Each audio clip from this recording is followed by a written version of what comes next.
Karimnagar citizen colony Rizvi Chaman colony ప్రజలు మంచినీటి సౌకర్యం కల్పించాలని ప్రజావాణిలో జిల్లా కలెక్టర్ను వేడుకున్నారు.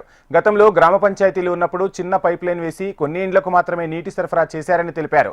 నగరానికి పక్కనే ఉన్న తాగునీటి సమస్యతో సతమతమవుతున్నామని ఆవేదన వ్యక్తం చేశారు. కాలనీ ప్రజలు ఎదుర్కొంటున్న సమస్యలను కలెక్టర్కు వివరించారు.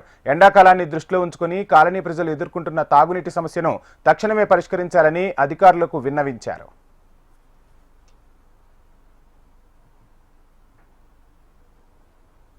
ఏ కాలనీలో కూడా మనకి ఏ వీధిలో కూడా కనీసం మంచినీళ్ళు తాగడానికి కూడా పూర్తి స్థాయిలో రావడం లేదు.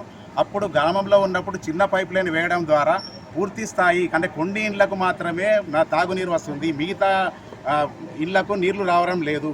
మరియు కొన్ని మన ఏదైతే సిటిజన్ కాలనీ వెనుక భాగం ఉన్నదో రజ్వీ చమన్ రజ్వీ చమన్లో కూడా అక్కడ మిషన్ భగీరథకు సంబంధించి పూర్తి స్థాయిలో నీళ్లు రాకపోవడం వల్ల మనకు ముఖ్యంగా ఇప్పుడు వేసవి ఎండాకాలంలో భూగర్భ జలాలు అనేవి పూర్తిగా అడుగంటిపోయినాయి. ఇప్పుడున్న పరిస్థితులలో మనకు అసలు తాగునీరు లేక మేము బయట మనం కొనుక్కొని తాగడానికి వస్తుంది. కనీసం మనకు ఇప్పుడైనా నగరపాలక సంస్థలో మనం విలీనమైన కాబట్టి దయచేసి మేము అందరం కాలనీవాసులు అందరం కలిసి కలెక్టర్ ప్రజావాణిలో ఇవాళ వచ్చి ఫిర్యాదు చేయడం జరిగింది. ఇప్పటికైనా మాకు కొత్త పైప్ లైన్లు వేసి మనకు తాగునీటి సమస్య అనేది వెంటనే పరిష్కరించాలని మనం రజ్వీ చమన్ సిటిజన్ కాలనీ వాసులం కోరుతున్నాం.